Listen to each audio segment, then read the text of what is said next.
All right, so we're about ready to start. We're going to be working on the posterior leg cross-fibering recipe. As we begin, our client's on the table. So the first thing we'll probably need to do is to undrape. So we'll go ahead and get the drape set up to show the first leg.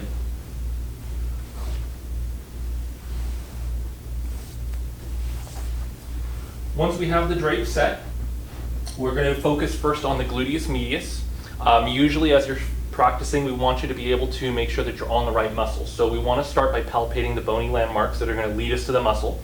In particular, looking for the iliac crest is going to be helpful for us here. So I'm going to find the soft spot of the low back. I'm going to press softly into it and then pull down until I'm touching the iliac crest. Once I've found that bony landmark, I can just lightly feel along it to get a feel of what its shape is, and know that the gluteus medius is going to be just inferior of that ridge.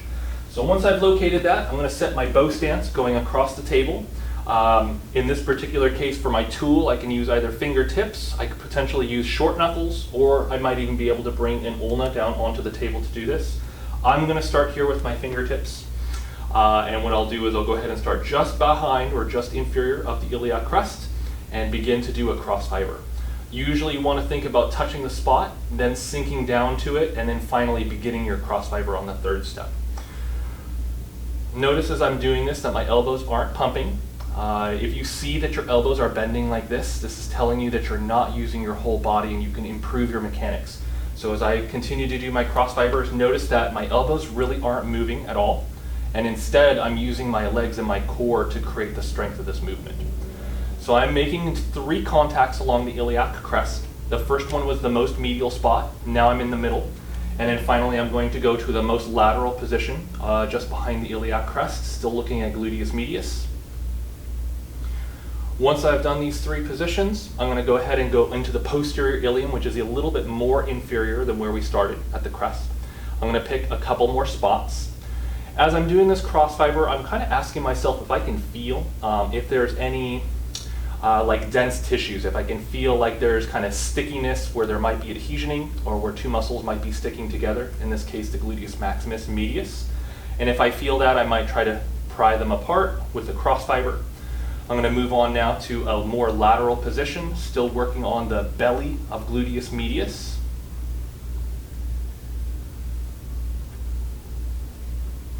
And then finally what we'll be doing is working on the most lateral part of the gluteus medius.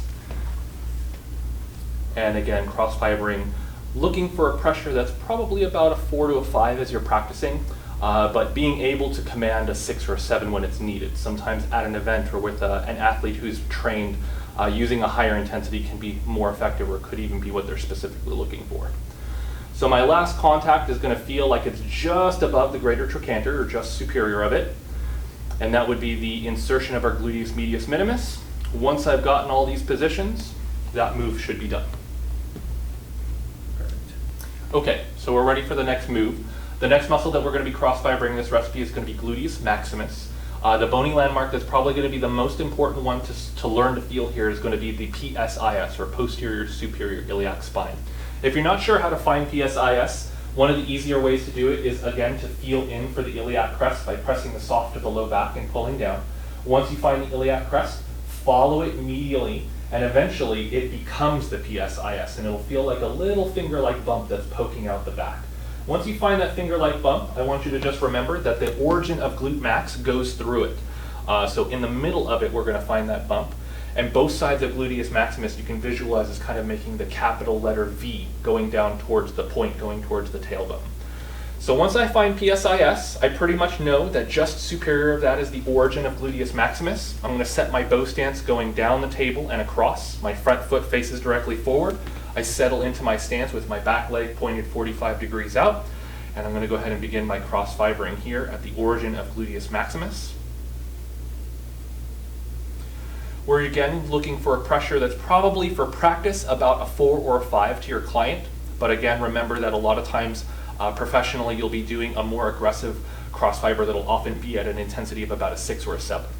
Once I've done the first spot, I'm going to move just a little bit more posteriorly, or I apologize, inferiorly down the body, looking for a second contact at the origin. I'm now on the posterior sacrum, where the gluteus maximus originates.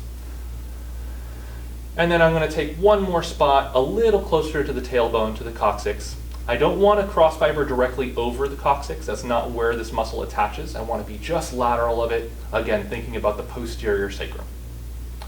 Once I've gotten the origin cross-fibered, I can go ahead and come over now into the middle of the glute. This is going to be the belly of Gluteus Maximus. There's potential here to do a lot of cross-fibering. There's a lot of surface area to cover. As part of this demonstration, I'm going to do just 2 points within the belly of this muscle, but just remember that you could potentially be spending longer and finding more spots to work inside this muscle. It's a pretty big one. Cool, so I found a good spot here, went ahead and cross-fibered it. I'm going to pick up a second spot that feels meaningful to me. And again, you know, as I do this, I can be thinking about what is it that my fingers feel? Do I feel any dense spots that might feel like they're sticky or stuck together, like an adhesion? I might ask myself if I feel any tight bands that might be caused by a trigger point. The more detail that you ask your fingers to feel for, the more eventually that you'll be able to feel. Now that I've done the belly of the muscle, I'm going to move down to its insertion. Gluteus Maximus inserts on 2 spots. One is the gluteal tuberosity, which is just inferior of the greater trochanter, and the other one is going to be on the IT band, which you can think of the glute max as flowing over the top of the greater trochanter.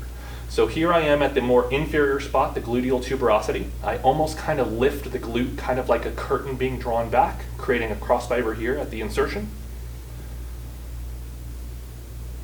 And then finally, I'm going to go over the top of the greater trochanter, cross-fibering gluteus maximus as it flows over the top of this bony mark into the IT band.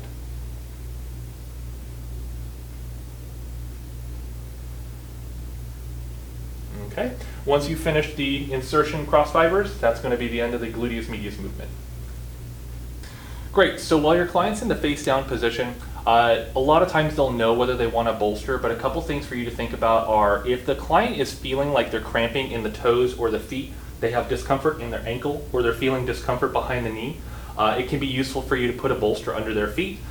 So in this particular case, we've got a bolster here. Usually when we use these, we want to make sure that we're not making skin to bolster contact, so we'll put it underneath the bottom sheet here. In this case, can I have you pop your feet for just a second? We'll go ahead and slide the bolster underneath, make sure that its position is okay. Might slide it just to make sure that they're the most comfortable that they can be. How's that feel for you? Great. All right, great. So we've got this in place, and it should help to avoid any spasming or cramping or discomfort in the foot, the ankle, or the knee in this case. Okay, so our next movement is going to be addressing piriformis.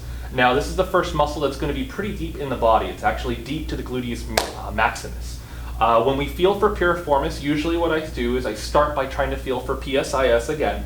So in this particular case, I'll stand on the table. Once I find PSIS, again, it feels like a little finger-like bump poking upwards. I'm going to go from there directly inferior, and I'm going to feel until I can feel a spot where it feels like it's deeper than the other spots. Basically, on the back of the pelvis, the ilium is going to be very close to the surface of the muscle. There's going to be a spot where the ilium drops off, and when you push into it, it's going to feel like there's a deeper hole, almost like if you were in the water and you stepped into a spot where you could sink very deeply, very easily. So as I push on the back of the ilium, I'm looking for the first spot that feels deeper than the rest of them. Once I find that spot, it's going to tell me, oh, this is where the piriformis origin is. Once I've found that spot, usually what I do is I hold it with my finger, and then I use my other hand to palpate for the greater trochanter. Once I've located the greater trochanter, I put both of my fingers on it, and between my fingers is the line that the piriformis takes. So now you can kind of visualize on their body where you're going to be looking for this muscle. Now when we actually start to address it, our cross fiber, we're going to stand at the side of the table. We're going to face almost down the table in a bow stance. My front foot is pointed towards the foot, my back foot off to 45 degrees. I'm going to find that hold where I sink in very deep or more easily, and I'm going to begin to apply some pressure there. And eventually, when you sink down deep enough, piriformis often feels like kind of like a rubber band that's been stretched out. When you push into it, it kind of pushes back, kind of like you were bouncing on a trampoline. Once I feel like I've made contact with that muscle, I can begin my cross fiber. And remember, my cross fiber is going to be going up and down the body, not across the body in this case. So we're going to start by cross fibering the origin, which is coming off of the sacrum on the anterior surface. I'm going to move, but I'm only going to move a tiny little bit, probably about a ½ inch. The piriformis tends to be a pretty short muscle, and the amount of space that we have to work on it accordingly is also quite small. And lastly, I might take one more pause spot just medial of the greater trochanter. If I cross fiber the back of the greater trochanter, I will not be able to cross fiber the piriformis. You have to be medial or inside of the greater trochanter in order to get its origin.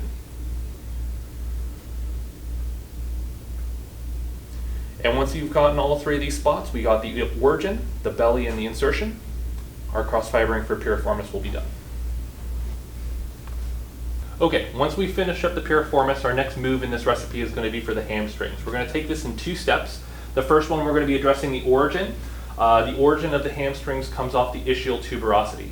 Now, when you look at the back of the leg, people often try to guess that in the center is where the ischial tuberosity is, but the reality is that the ischial tuberosity is usually a little medial of the center of the back of the leg. So anyway, as you palpate, find the bony landmark here. Make sure that you can feel solidly that you're at the base of it. When we do our first cross fiber, we're going to be doing our bow stance again directly across the table. You want to place your pressure, and you want to feel like your fingers are just literally right next to the ischial tuberosity. You cannot feel the bone next to your fingers, you're too far away. Once you've got that spot, go ahead and sink into the hamstrings, and you can begin a cross fiber here. Now, this part of the hamstrings is usually pretty, well, not very sensitive, which is to say that people can typically take a fair amount of pressure in this spot. So if you feel like your fingertips aren't able to give you the pressure needed for this particular movement, this is where you might potentially be able to, again, come out to short knuckles, if you can put more pressure through that. Or if you're looking for even more than that, an ulna here can also work particularly well.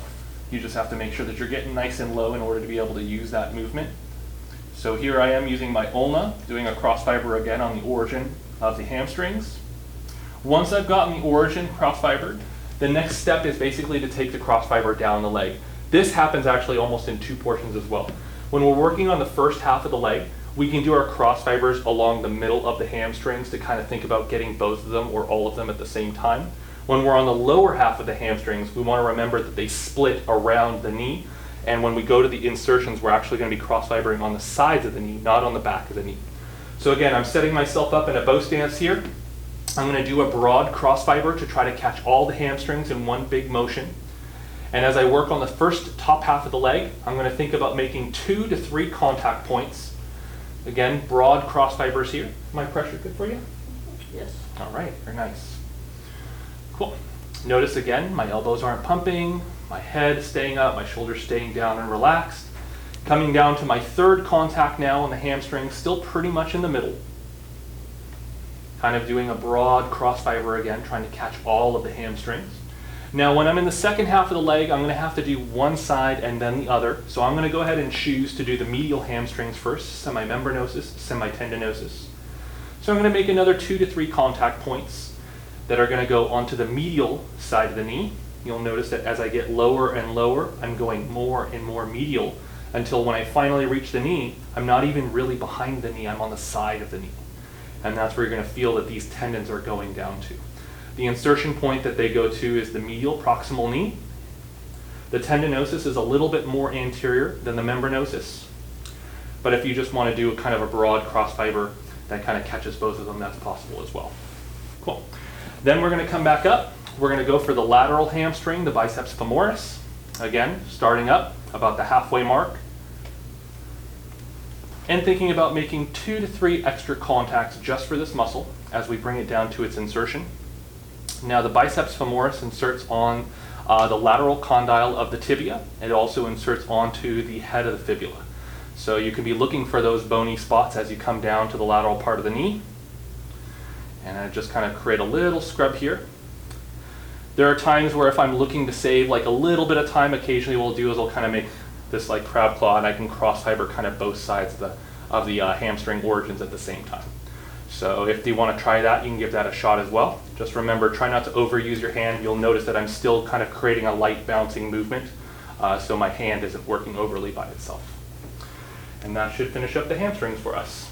Okay, so now that we finished the hamstrings, we're going to do one more move on the proximal leg. We're going to be working on the adductors, and then after that we'll work on the distal leg. On this move, what we're going to do is we're essentially going to gather up the adductors onto the femur, and then we're going to use a bow stance to actually do our cross fiber this time. The shape of your hand when you're making the bar to gather up the adductors, usually I use a flat bar like this. This is going to usually bring down the intensity and make it a gentler move, but if your client is looking for more intensity, all you have to do is curl your fingertips in, and this pointed surface is going to make the move a lot more intense. So now what I'm going to do is I'm going to go ahead and palpate. There is the ischial tuberosity. From there, I'm going to go down maybe as far as 2 inches or so. I'm going to sink into my bow stance. I'm going to gather the adductors and pin them onto the femur. Once I have them gathered and locked onto the femur, I'm going to go ahead and use my bow stance to begin doing a cross fiber. Notice again, my shoulders aren't moving. I'm using my legs to create this cross fiber. Usually I would spend probably maybe as many 3 or 4 contacts on the adductors. So I've done my first one. I'll go ahead and move down onto my second contact here. Okay. Again, I'm using a flat bar of my fingers. I'm not using pointed fingers this time. And you can see I'm using a second hand to support my first. I'm trying to make this as easy as possible on my hands. Okay, coming down, making a third contact. The low adductors are mostly the little bit of the longest, a pinch of the magnus, and then finally as we get down to the knee, we might pick up a little bit of the gracilis as well. Good. So now that we've got the adductors done, we'll be able to move on to the distal leg. Okay, great. So in this step, we're going to be addressing tensor fascia lata and the iliotibial tract, or TFL and IT band. When we work on TFL, especially in the face down posture, I want to remind you that the TFL usually is closer to the table than a lot of people think.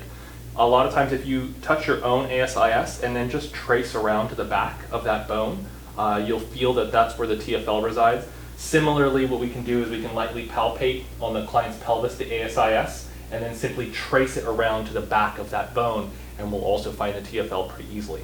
For this movement on the same side of the table, we have the choice here where we're going to go ahead and sink into a bow stance. I'm going to take my elbow and place it against my hip.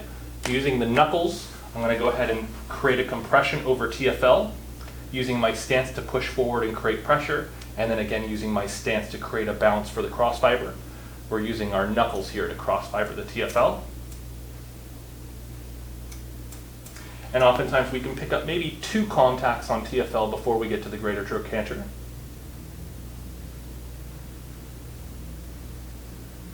Great. Once we've gotten TFL, we're going to go ahead and cross the greater trochanter and continue down the leg on the iliotibial tract.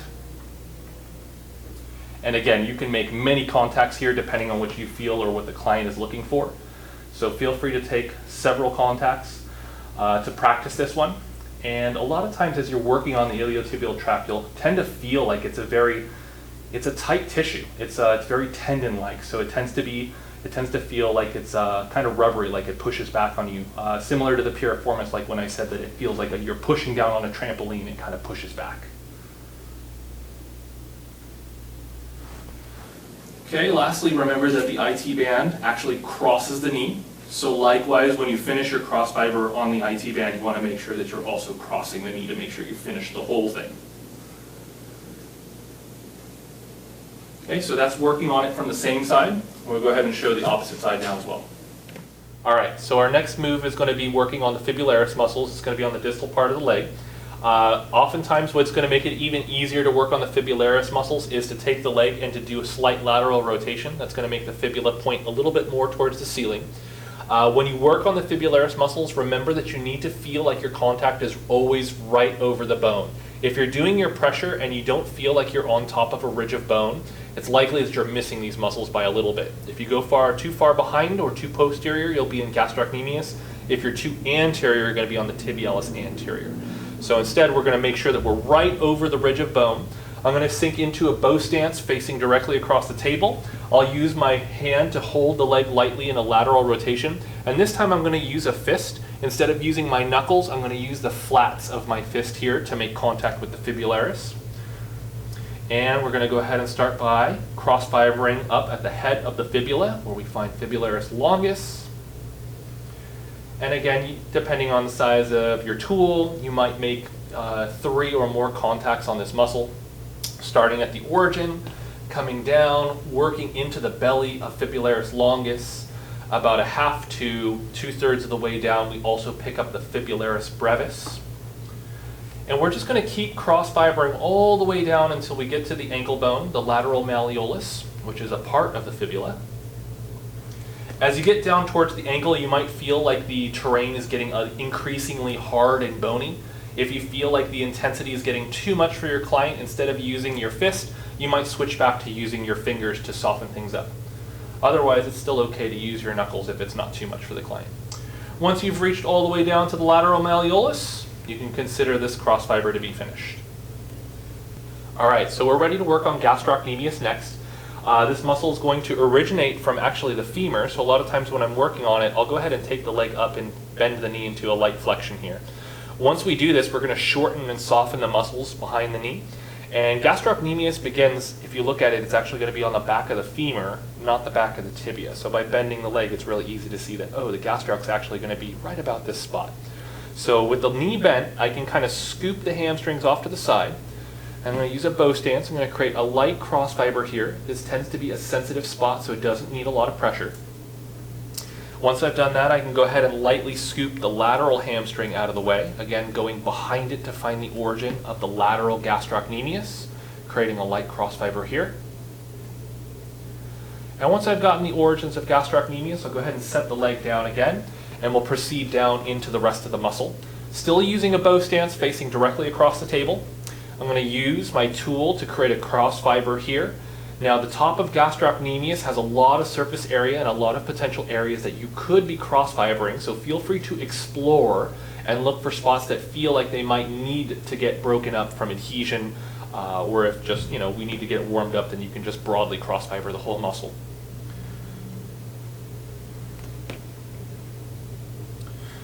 Cool. It's really common, I think you'll find that there'll be a lot of adhesioning sometimes between the soleus and the gastroc, so this is a good place to practice feeling what it's like to maybe release that type of adhesion.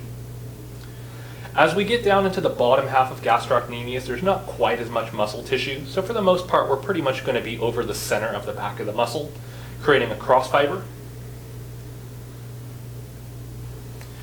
Coming down until we get closer and closer to the ankle. Now as we get to the very distal aspect of gastrocnemius, this muscle along with a couple others combines to form what we call the calcaneal tendon, sometimes called the Achilles tendon. When we get down to this spot, usually I take a moment to kind of press deeply into that tendon and stretch it out, and then once it's nice and stretched, we'll add a little cross fiber to it as well. I didn't mention this specifically, but I usually hold the ankle when I'm working on the gastrocnemius with my left hand. The reason for this is that if you don't hold it, the whole leg tends to wobble a little bit, so by holding the ankle, you can usually steady the whole leg. And all I'm going to do is continue to press into this nice, heavy and thick and strong tendon, thinking about stretching it out like a thick rubber band and creating a gentle cross fiber here, all the way down onto the calcaneus. Once you finish that, you've got the gastrocnemius as well as the calcaneal tendon finished. All right, great. So we're at the last step now for a cross fibering recipe, the posterior leg. The last movement's actually going to be working on the plantar surface of the foot. So I'm starting here. I'm actually going to be moving around. When we do the plantar surface of the foot, I stand on the opposite side of the foot that I'm working on, and I face up towards the top of the table. You can use either your fingers, but you could also potentially use knuckles or short knuckles very well on this particular spot. So here I am going to take my bow stance, my front foot facing the same direction as my push. I'll go ahead and begin cross fibering the plantar surface of the foot starting at the calcaneus or under the ankle. And then find a few more spots proceeding from the ankle towards the toes. As you work, you don't have to stay in the center line. You can often spend time going a little bit more lateral under the lateral arch or a little bit more medial under the medial arch. Both of these spots are pretty well received. And as you get closer to the toes, closer and closer to finishing.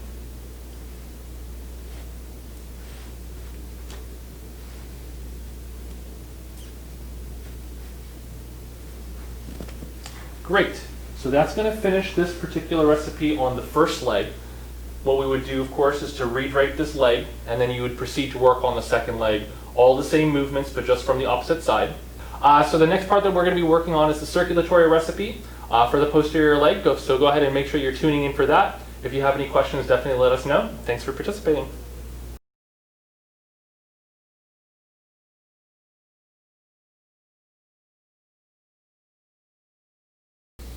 Hey, so we're getting ready to do the circulatory recipe for the posterior leg.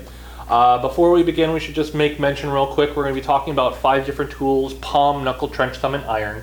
Palm is just using an open hand. It's very similar to an effleurage where we make full contact with the palm through the fingers. Knuckle is going to be using our fist. We can either use it by doing a stroke through the fist this way, or we can turn the fist and also do a knuckling stroke forward this way. So we can stroke this or this way when we're using a knuckle. Palm, knuckle, trench. Our trench is going to be pointed fingers. A lot of times I try to stack the middle finger on top of the pointer and the ring finger to kind of make this like almost pyramid type stack. When we're using a trench, you don't have to use a lot of pressure. You just want to use the pointiness of this. So I often say when you're using a trench, keep your palm lifted and keep your fingers pointed, and you don't have to do a heavy amount of pressure on this one. You just want to make sure it's nice and narrow. Palm, knuckle, trench, thumb. When we do our thumbs, just remember that thumbs that swim are thumbs that are going to hurt and wear themselves out a lot more. So instead of making your thumbs swim like this, you want to try to turn your wrist to allow the thumb to be straight. And instead of the thumb having to do a lot of work, now our body can do the work for us by using the rest of our mechanics. And lastly, we're going to use our ulna or our iron. When we use the ulna, remember that you never ever use the backside of your elbow. You only use the front of the ulna all the way down to the olecranon process right here.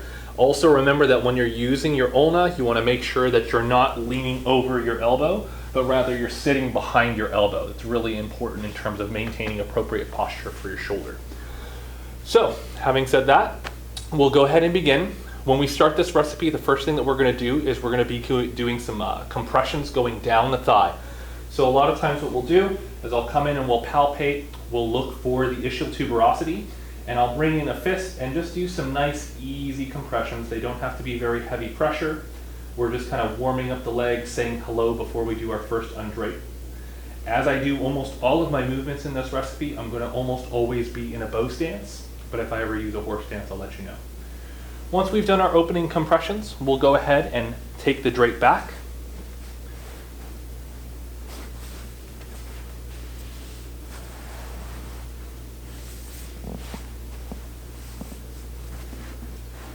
Great, and so we've now undraped the first leg. Now I usually start with a more conservative drape that covers the glutes. If we're going to work on the glutes, then we'll also undrape the glutes, so that's when I can take the sheet back and expose the area that we're going to be working on. So now, what we are going to do is going to go ahead and take our lotion or oil, and we're going to do a broad effleurage to spread our lubricant over the body. In this particular case, I usually do mostly the thigh and the glutes first because I'm using lotion, and lotion dries a little faster. If you have oil though, you can bring it all the way down to the calf, no worries. Okay, now that we've effleuraged on our lubricant, I'm going to do a deep effleurage going up the hamstrings and over the glutes. This is going to be a palming stroke. It's a heavier, slower effleurage than we're going to be using for most of the other strokes. I'm still in a bow stance. And notice how my whole body is shifting forward to carry my stroke. I'm not letting my arm run off by itself like that. So my whole body moves through this stroke. Okay, so when we're done with that, we'll go ahead and move up to our first kind of focus area, which is going to be on the glutes. So when we're working on the glutes, this is the first time that we're going to do our set of 5 different tools. So we're going to palm, knuckle, trench, thumb, and iron. With our palm, in this particular case, I'm going to fold my fingers down so that way they don't poke under the drape, and I'm just going to go ahead and palm from the greater trochanter towards the sacrum.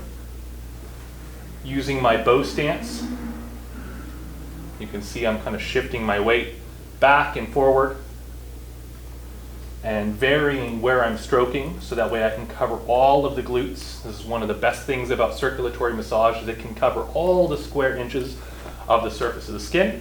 So we want to make sure that everything gets a little bit of attention.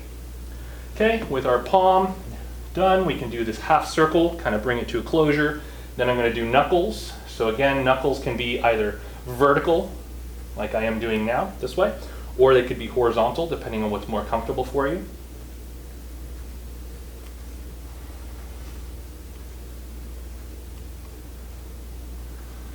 Good, going around. We'll go ahead and do our trench next. Pointed fingers, lifted palm. It doesn't have to be heavy pressure. Okay, doing strokes through the gluteals, kind of getting the medius over here, all the way through to the maximus.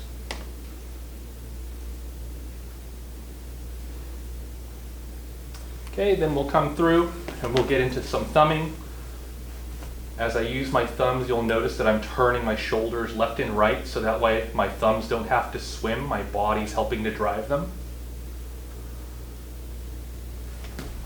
And don't be afraid to shift your stance around. You'll notice that I pick my feet up and I move around as I dress different parts of the glutes.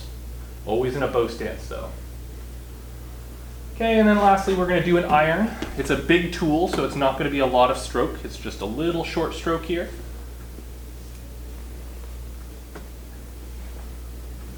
And we'll finish off by doing kind of a nice deep half circle to finish that off. Okay? Once we're done with the glutes, a lot of times when you're not working directly on the glutes, you can go ahead and redrape them.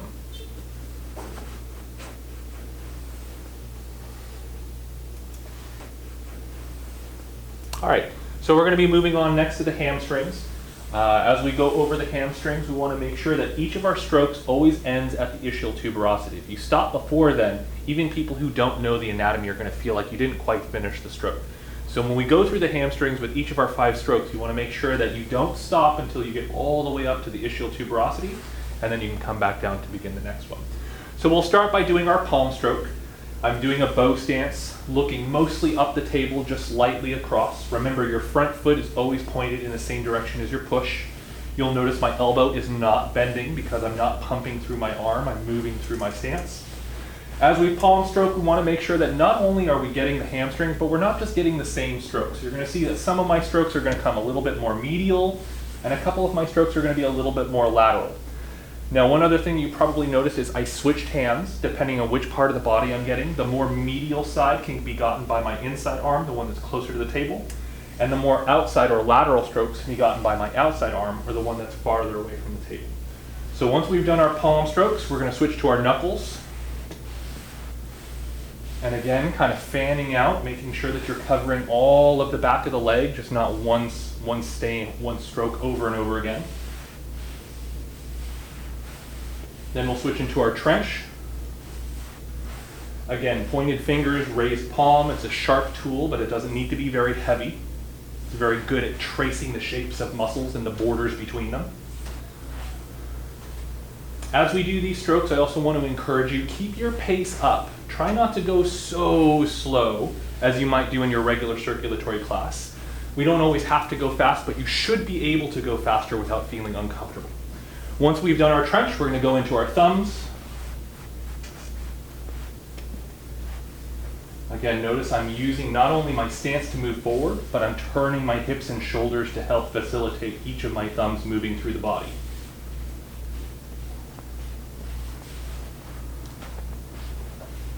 And lastly, we'll bring in our iron, using that ulna, broad strokes all the way up to the ischial tuberosity.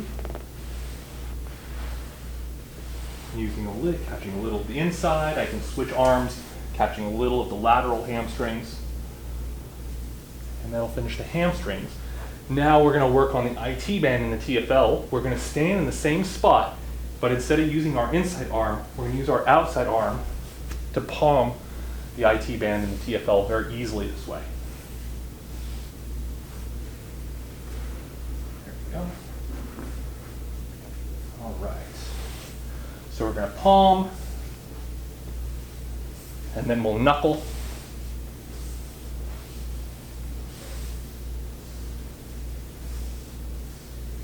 And then we'll trench.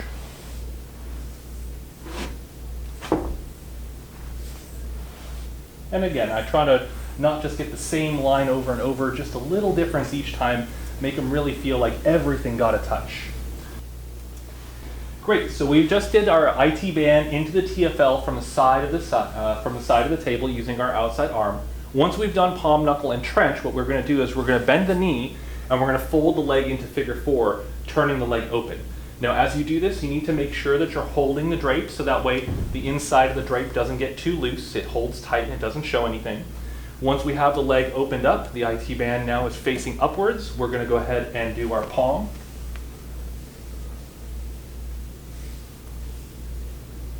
Back into our knuckles.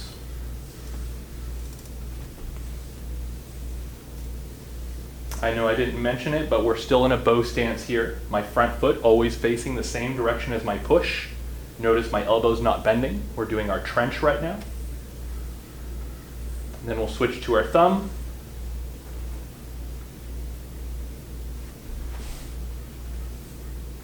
Sometimes as I'm working up with my thumbs, if I feel like my fingers are creeping towards the drape, I'll fold them in, so that way my fingers don't feel like they might go under the drape. And then lastly, we're going to iron.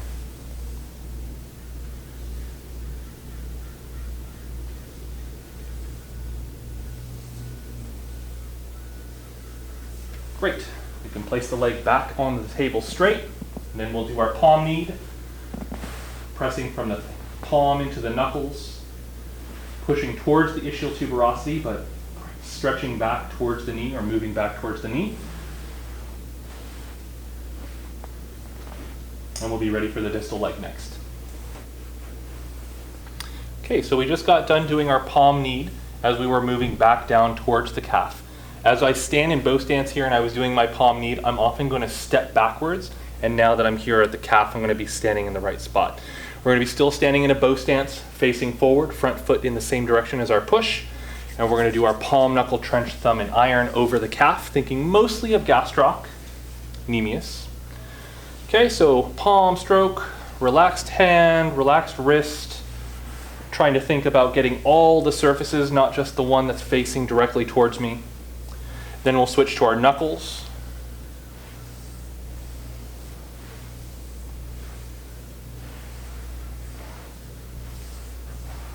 Good. When we switch to our trench, we're going to point the fingers and lift the palm. Remember, this is meant to be a pointy tool.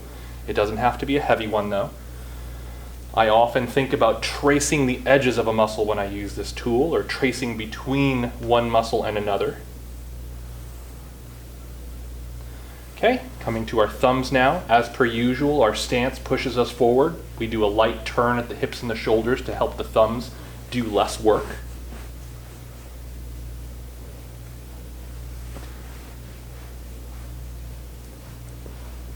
Good. Finally, into our iron. Again, I often use my outside arm to catch the lateral part of the leg, and my inside arm to catch the medial part of the leg.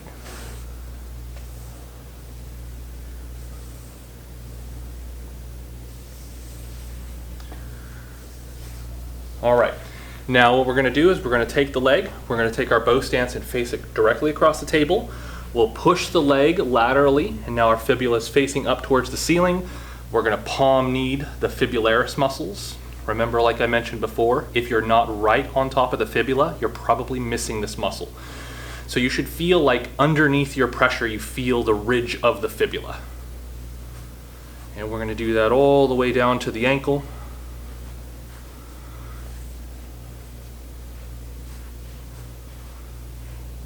Good. Then we'll turn the leg back to a neutral posture.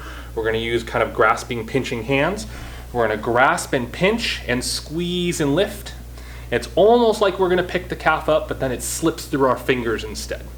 And we're going to use our stance in a in a horse stance, to lift through our stance instead of trying to lift through our shoulders.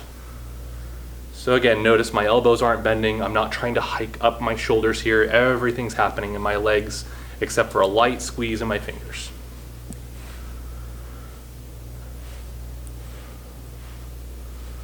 Great, and then this will make us ready for our next set of moves where we'll be sitting on the table.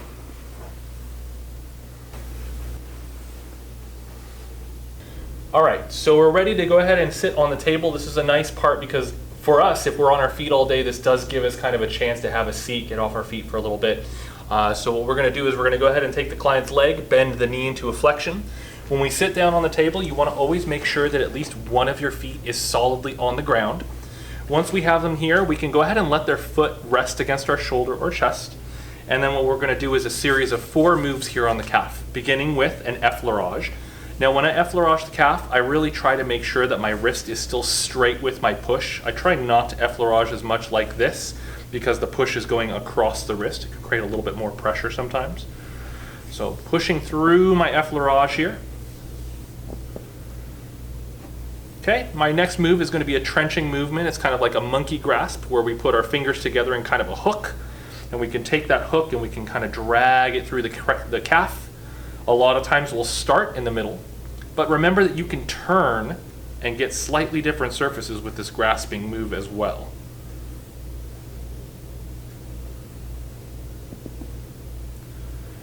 Okay, once we've done that, we're going to do some squeezing palm circles.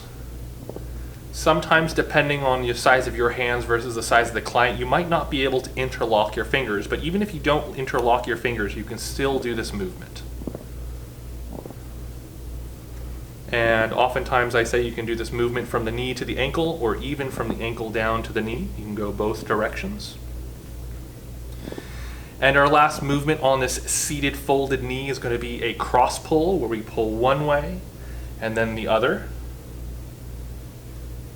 And we can kind of almost treat this like a stretch, take it slow, make it feel nice and deep. And the alternative of this is called a ring, and that's when we do both of them at the same time.